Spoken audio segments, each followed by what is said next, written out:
I had always believed my life was perfect. It wasn't just the kind of ideal you'd see in movies, but it was real. My wife, Mia, and I had been together for over a decade. We built our lives from scratch, small, humble beginnings that grew into something solid. We had a nice house, a couple of dogs, friends who respected us, and most importantly, we had each other.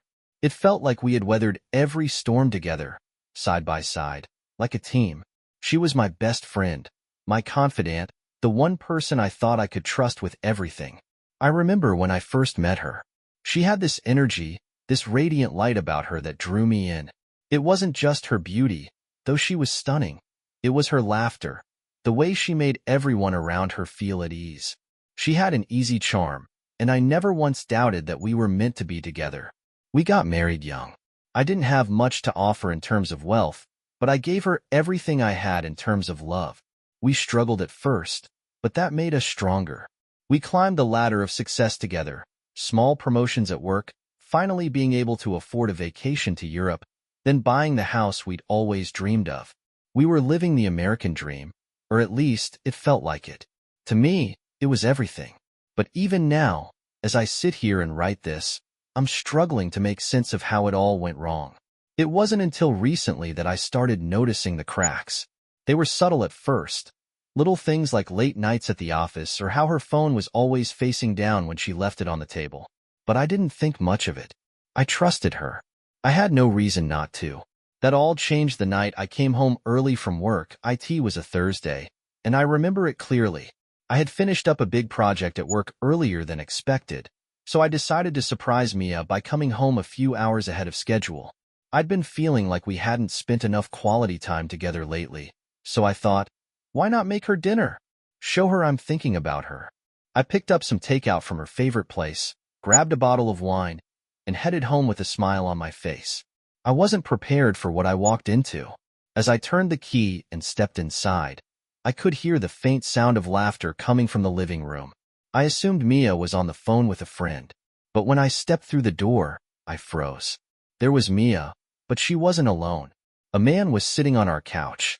He was laughing, leaning in close to her. And Mia? She was laughing too, but not the kind of laugh I was used to. This was different. It was flirtatious, like she was enjoying something more than just a friendly conversation. I felt the blood drain from my face, and the smile on my lips disappeared. They didn't hear me enter. I stood there in the doorway, trying to process what I was seeing.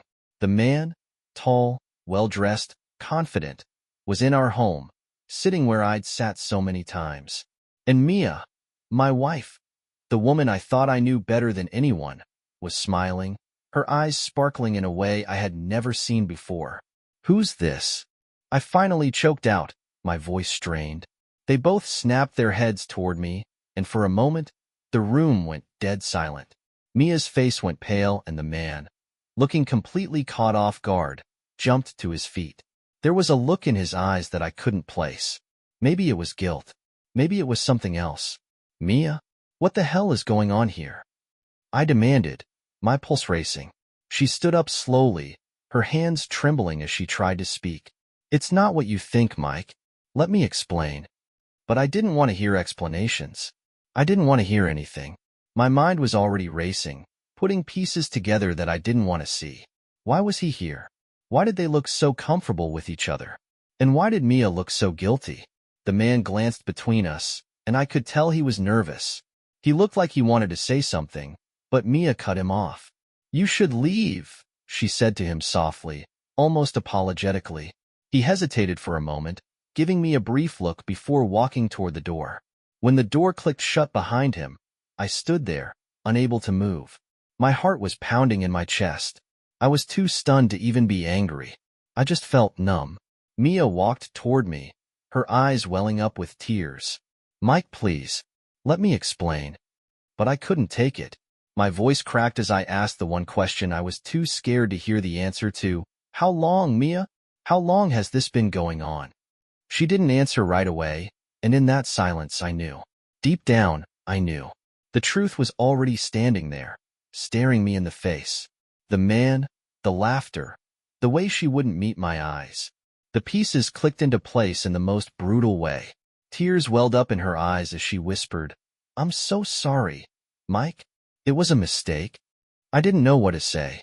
My hands were shaking, my legs weak beneath me. All I could feel was a deep, gnawing pain in my chest that threatened to swallow me whole. I couldn't think. I couldn't breathe. That night, Mia tried to explain it all. How the man, Richard, was someone she met at a club months ago. They'd started talking casually, and one thing led to another. It wasn't supposed to be serious, she said. She didn't intend to fall into this thing. But it wasn't just a thing. It was a betrayal. A massive one. I left that night. I couldn't stay in that house anymore. I couldn't stand being near her. The walls felt like they were closing in on me, the air thick with the scent of lies. I grabbed my coat and walked out, not knowing where I was going, just needing to get away from her, from the woman I thought I knew. The night air felt cold against my skin, but it was nothing compared to the cold that had settled inside me. I spent the night driving, not really sure where I was going. I ended up in a small park by a lake, just sitting in my car, staring at the water. The city lights reflected on the surface, and the gentle ripples made it seem peaceful, but inside, I was anything but. It was like my world had split in two, and I was watching it from the outside, unable to do anything about it. I wanted to scream. I wanted to pound my fists against something, but I didn't know what. Mia's words kept echoing in my mind. It was a mistake. I'm so sorry. It wasn't supposed to happen. But it had happened, and that made it real. That made it worse. It wasn't just a stupid slip-up or a random mistake.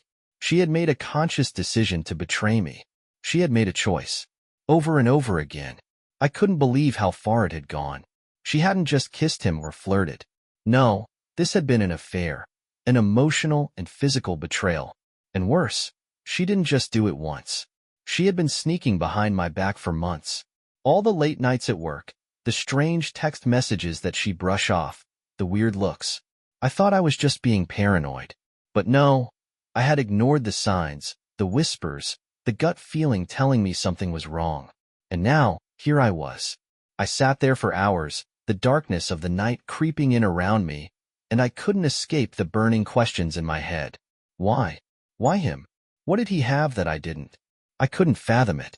I was angry at myself for not seeing it sooner, for trusting her when she clearly didn't deserve it. When I finally went back home the next day, Mia wasn't there. She had left a note on the kitchen counter, telling me she needed some space to think. But I wasn't sure if it was space for herself or space for me to leave. The house felt emptier than ever, and I realized something. This wasn't just a betrayal of trust. This was the end of everything I thought I knew about my life. I decided to take the next few days to think. I couldn't keep letting my emotions drive me. I needed to figure out what to do next. What kind of person was I going to be? Could I ever look at Mia the same way again? Could I forgive her? But the more I thought about it, the more one thing kept running through my mind. I wanted revenge. Now, I know what you're probably thinking. Revenge doesn't solve anything. And logically, I knew that. I wasn't some kind of vindictive person. I wasn't a man who believed in payback. But this felt different. The anger, the humiliation, the sense of betrayal. It was like something primal had been awakened inside me. I couldn't just sit back and let this go. I needed to make her understand what she had done.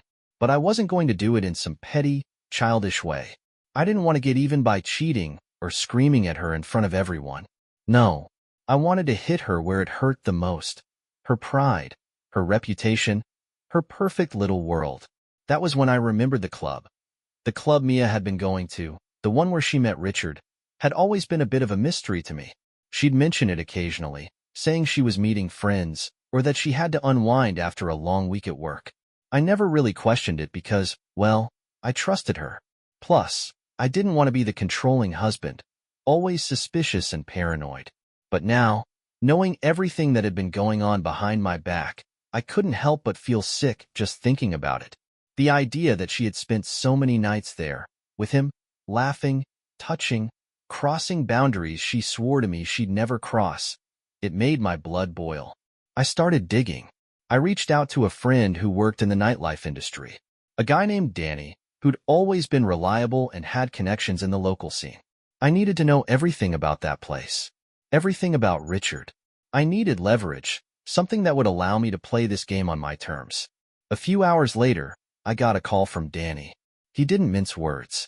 "Mike," he said, "that club, it's not just some regular nightlife spot. It's a place where people like Richard go to make deals. They spend money, they buy connections, they buy everything. There's a lot of cash floating around there, a lot of dirty deals." I listened carefully, my pulse quickening. "What kind of deals?" Danny hesitated before responding. "The kind of deals that involve money, luxury, and women. I know for a fact that Richard is into more than just partying. He's been known to pay women for their attention. It's not always clear whether they're being paid for company or something else, but it's a high-stakes game. Trust me, it's not a place where anyone's innocent." My stomach twisted. So, Mia hadn't just been meeting a friend like she claimed. She had been getting involved in a world of corruption and deceit. She had chosen this, chose to participate in something dark, something I had no idea existed. But that wasn't all Danny told me. He went on, his voice a little lower now, like he was treading into dangerous territory. "There's a guy, Mike. He runs things in the club. A guy named Victor. He's the real player in all of this. Richard's a small fish in that pond. But you should know, Victor isn't the kind of guy you mess with. If you want to get close to the truth, you might have to deal with him. But be careful, he doesn't take kindly to people poking around in his business." That was all I needed to hear. It felt like a dark cloud was forming around me, but this was the only way to get what I needed. This wasn't about winning Mia back. That bridge was burned. This was about taking back control. The world she had entered wasn't some innocent party scene. It was a seedy underbelly of the rich and powerful, a place where everything could be bought, including trust. I would use that. I started making plans. I would infiltrate that world. I would find Victor, find out what he knew, and use that knowledge to destroy everything Mia had built with him. I wasn't sure how far I was willing to go, but I knew one thing. I wasn't going to walk away from this without leaving my mark. And so, I began preparing to enter a world I had no business being in. I spent the next few days getting ready. I had to blend in, to become a part of that world Mia had slipped into without my knowing. I couldn't go in there as the betrayed husband looking for answers. No, I had to be someone else, someone who belonged. The last thing I needed was to walk in and have people start asking questions about who I was or what I was doing. I had to be invisible. I went to a tailor, someone who worked on custom suits. I couldn't afford the high-end stuff Mia's lover probably wore, but I could at least look the part. A few $100s later, I had a suit that didn't scream everyday guy, but more someone who knew the ropes. I wasn't about to walk in looking like I didn't belong. Next, I took a crash course in luxury and nightlife. I hit the gym harder than I had in months, making sure I looked the part physically. I read up on the club scene, what people talked about, what they wore, what they drank. I couldn't let them smell weakness on me. I wasn't just there to confront Richard or Mia. I was there to understand this world from the inside. When the night finally came, I drove to the club with a tight knot in my stomach. My palms were sweating, my heart pounding, but there was no turning back now. I had made a decision, and there was no going back. The club itself was everything I expected, ultramodern, sleek, and exclusive. The bouncers outside looked like bodyguards, scanning every person who approached with a critical eye. The entrance was guarded by velvet ropes, the kind of place where only the right people got in. The faint pulse of bass music thumped from inside, and the air was thick with the smell of expensive cologne and cigarette smoke. I was nervous, but I didn't let it show. I approached the bouncer with confidence, nodding as he sized me up. "Name?" he asked gruffly. I gave him a name I had picked out, one I'd used for situations like this. It sounded good, sophisticated. A name that wouldn't get questions. He checked the guest list, then waved me through with a curt nod. Just like that, I was in. Inside, it was everything the stories had promised. Neon lights bathed the room in an ethereal glow, and people moved with an ease that made it clear they were used to this life. The wealthy, the powerful, the influencers, all mingling in their own world of excess. Women in glamorous dresses, men in designer suits. The air was thick with money, desire, and secrets. I walked deeper into the club, trying to absorb everything. I could feel the heat of the crowd, the hum of conversation, but I didn't let it distract me. I was here for one reason, to find Richard and to find Victor. The bar was packed with people, but my eyes were scanning the crowd, searching for anything familiar. And then, in the far corner, I saw him. Richard. He was standing at a VIP table, his arm draped around a woman whose face was buried in her phone. The moment I saw him, something twisted in my gut. There he was, my wife's lover, the man who had helped tear my life apart. He was smiling, laughing, like everything was fine, like he hadn't destroyed a marriage. I didn't go straight to him. That would be too obvious. Instead, I ordered a drink and hung back, watching him from a distance. I needed to be smart about this. The last thing I wanted was to make a scene. Not yet, at least. As I took in the scene, I felt the weight of my anger pressing on me. It was like a thick fog, clouding my mind. I had to focus. I had to get close to Victor. He was the key, and I needed to find him. I'd been told he was a ghost. Always in the background. Always pulling strings. Never in the spotlight. But tonight, I was determined to find him. I started moving through the crowd, keeping my eyes peeled. The music was deafening, but the rhythm of the night felt oddly familiar. This wasn't so different from the corporate world I came from. People pretending to be something they weren't, wearing masks and playing games. Only here, the stakes were much higher. That's when I saw him. Victor. He was sitting in a dark corner of the club, surrounded by a couple of men who looked like they were trying their hardest to look important. He had an air about him, something dangerous and untouchable. His eyes scanned the room like a hawk, his posture relaxed but commanding. He was dressed in an expensive tailored suit, the kind that looked like it cost more than I made in a month. I couldn't just walk up to him. No, I needed to be strategic. I decided to wait, to see if I could get closer without drawing attention. I didn't know it yet, but this night was going to change everything. It felt like hours passed as I lingered in the shadows, watching Victor. He was a man of few words, but the presence he exuded was magnetic. The people around him seemed to hang on every word he said, laughing at his jokes even if they didn't make sense, nodding along to his every statement. There was an aura of power, of control. He wasn't just rich. He was a man who commanded attention without asking for it. The more I watched him, the more I realized just how out of my depth I was. Mia had fallen into this world willingly, and now I was trying to infiltrate it, hoping to understand it, hoping to find a way to make them feel the same way I did.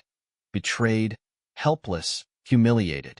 But the more I saw Victor, the more I understood that this wasn't just about love. This was about something darker, something bigger than either of us. I could feel my stomach turning with a mix of emotions, fear, anger, and a creeping sense of inevitability. I had walked into something I didn't fully understand, but I had already made my choice. There was no turning back. Finally, after what seemed like an eternity, Victor stood up from his table, signaling to his entourage. I knew this was my chance. I had to approach him before he disappeared into the crowd. I took a deep breath, straightened my shoulders, and walked toward him. "Excuse me," I said, my voice steady despite the chaos inside me. "Victor?" He turned, and I immediately felt the weight of his gaze. His eyes were cold, calculating, like he was sizing me up in an instant. I was used to being in control of a room, but standing in front of him felt like I was being stripped bare. "Can I help you?" Victor asked, his tone businesslike, but with an edge of curiosity. I gave him my best, most confident smile. "I'm not sure if I should be the one asking for help, but I think you and I can do business together." Victor raised an eyebrow, clearly intrigued. "Business?" he repeated, the words slipping from his lips like a challenge. I took a step closer, lowering my voice so only he could hear. "I'm not looking for anything big, just a little favor. I know you're the man who runs this place, and I've heard some things. I'm willing to make it worth your while." Victor studied me for a long moment, weighing my words. He wasn't an easy man to read, but there was something in his eyes that flickered. Recognition, maybe? Or perhaps amusement. "You've got my attention," he finally said. "But I don't do favors for just anyone. What's your angle, and how much are you willing to pay?" It was clear I had to act fast. The last thing I wanted was to come off as a naive outsider, someone who was out of his depth. I needed to sound like I belonged here, like I understood how this game was played. I can be useful, I said. I've got a lot of connections. Money, information, whatever you need. I'm not offering much, but I'll make sure it's enough to get you interested. Victor considered my words again. His eyes flicked over to his entourage, then back to me. There was a long pause. And then, he smiled, a slow, almost predatory smile. All right, he said, leaning in just enough for me to hear him over the music. But you need to understand something. This isn't just about making deals. This is about loyalty, power, respect. You get one shot. If you fail, you're out. No second chances. I felt the weight of his words settle over me. It was a warning, but it was also an invitation. An invitation into his world. And, despite everything inside me screaming that I should walk away, I nodded. I understand. Victor didn't say anything else. He just gave me a brief nod, signaling to one of his men to step forward. Follow him, the man said, his voice low. Victor wants you to see something. I followed him through the club, weaving between groups of people, the thumping bass reverberating in my chest. We reached a set of stairs at the back of the club, guarded by 2 more men. They didn't look at me twice, just motioned for me to go up. The atmosphere changed as I ascended. It was quieter here, more private. The air was thick with the scent of cigars, expensive liquor, and the faintest hint of something darker. At the top of the stairs was a door guarded by another man. He didn't speak to me, just opened the door when I arrived. The room inside was dimly lit, with plush furniture, dark wood paneling, and a wall of glass looking out over the club. And there, standing by the bar, was Richard. He didn't see me immediately. He was talking to someone else, laughing as if he hadn't just shattered my life. My blood ran cold. There was my wife's lover, the man who had brought me to this point, laughing and drinking like nothing mattered. He didn't even know I was here. But now, I wasn't just here to observe. I wasn't here to ask questions. I was here to play the game. I wasn't sure exactly how, but I would make him regret this. I would make both of them regret everything. I stood in that room, feeling like the walls were closing in on me. Richard was laughing, his voice loud, clearly enjoying the high life, the power he thought he had over me. But I wasn't the man I was when I walked into this club. No, something had shifted in me. I didn't care about the polite niceties anymore. This wasn't about saving my marriage, not anymore. This was about taking back control of my life. Victor's man gave me a quick, almost imperceptible nod, like he knew I was here for something more than just pleasantries. I stepped forward, my heart pounding, but my face calm. Richard turned, saw me, and for a split second, there was a flicker of recognition, then confusion, then something else. Was it guilt? No, he didn't feel guilt. Not the way I did. Mike, Richard said, his voice tight. What are you doing here? I gave him a smile, one I didn't feel. I think we need to talk. Victor was still in the background, observing. I knew he was watching us, waiting for something to unfold. I had no idea how he fit into all of this, but I needed him. He was the key, and I wasn't about to waste an opportunity. Richard motioned for me to sit down. He looked nervous, like maybe he had underestimated me. He probably thought I was a fool. Just some guy who would take the betrayal quietly, go back to his life and pretend none of this ever happened. But that wasn't me. Not anymore. I took the seat across from him, never breaking eye contact. You've been busy, I said, keeping my voice steady. Richard tried to laugh it off, but I could see the sweat on his brow. Look, Mike, I know everything, Richard. I cut him off. About Mia, about the money, about what you've been doing behind my back. You think you've won, but you haven't. I'm not going anywhere until you understand that. His face paled. He reached for his drink, his fingers trembling just enough for me to notice. I don't know what you're talking about. Don't play dumb, I said, leaning in. You know exactly what I'm talking about. You've been sleeping with my wife for months. You've been part of her secret life. And I want to know why. Victor, who had been silent this whole time, finally stepped forward. You wanted to meet him, Mike, he said, his voice cool. You wanted to understand how things work around here. I turned toward him, my fists clenched. What does that mean? What's the game? Victor smiled slightly, like a wolf seeing its prey walk into a trap. It's about more than just a simple affair, my friend. You're not here just to fix your marriage. You're here because you want to be a part of something. A part of this. I realized in that moment that Victor wasn't interested in helping me at all. He was testing me, seeing how far I'd go to get revenge. He knew I wasn't just a man broken by betrayal. I was a man who wanted power, control.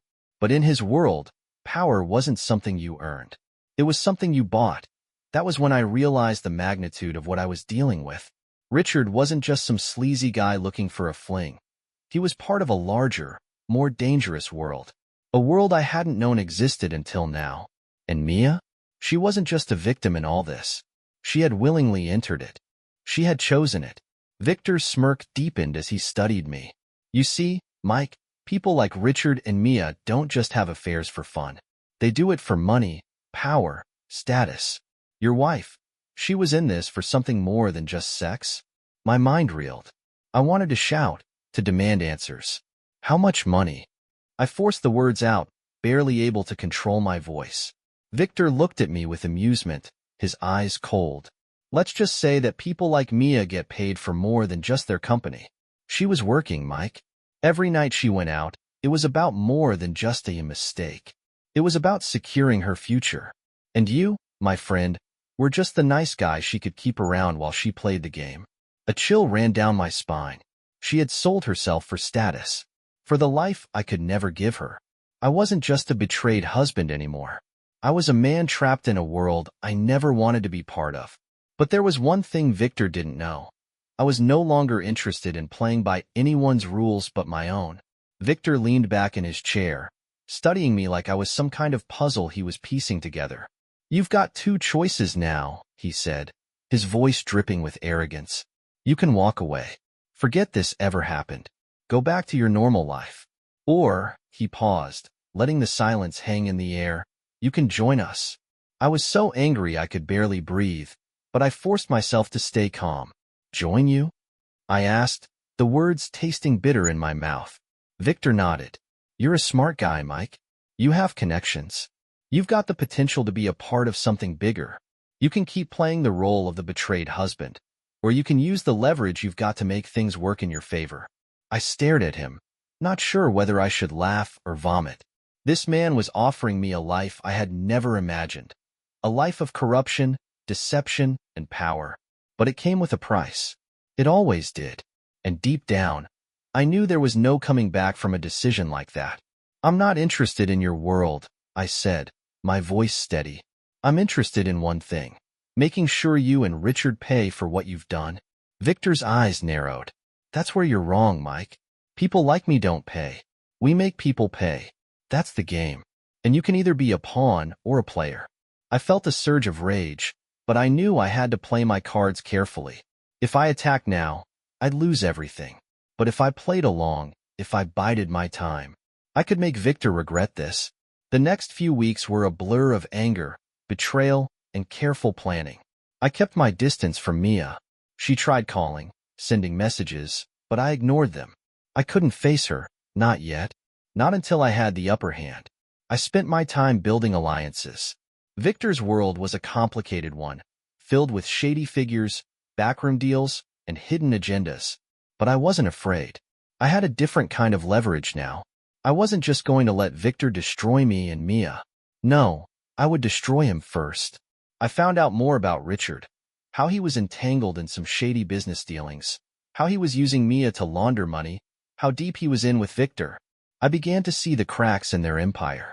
And the more I uncovered, the more I realized how easily I could tear it all down. But there was still one more piece of the puzzle. Mia. She was the key. If I could get her on my side, if I could make her realize the full extent of what she had done and how easily she had been manipulated, maybe I could break her loyalty to Richard and Victor. I arranged to meet Mia at a cafe, a quiet place away from the noise and the world she'd been living in. She was nervous when she saw me, her eyes flicking toward the door as if she thought someone might be watching. She didn't know that I already knew everything.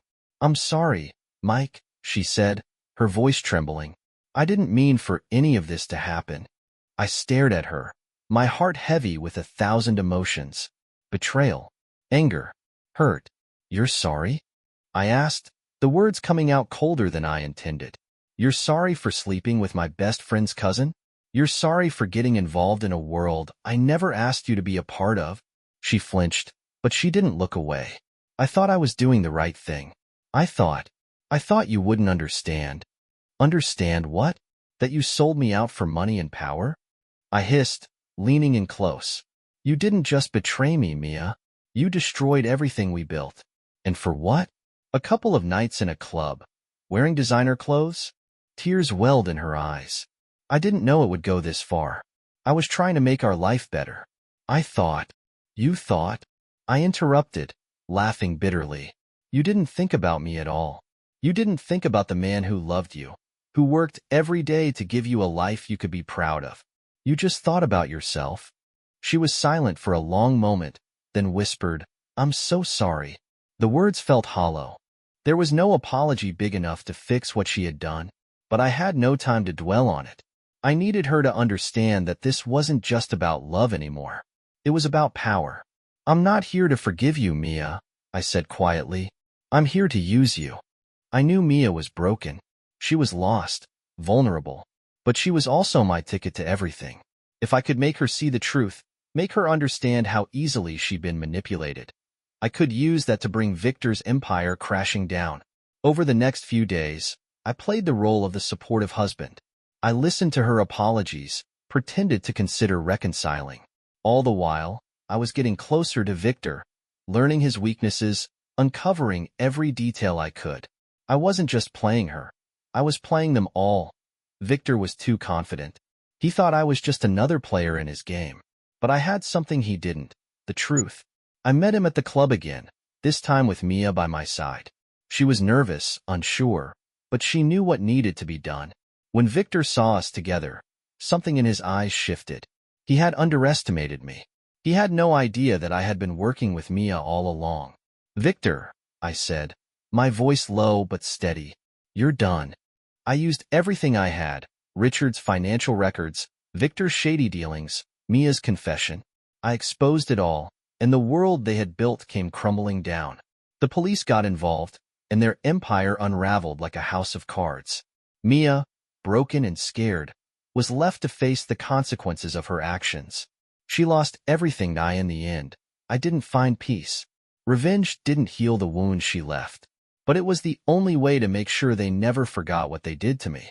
I walked away from it all. I was stronger than I had been before, but I would never be the same.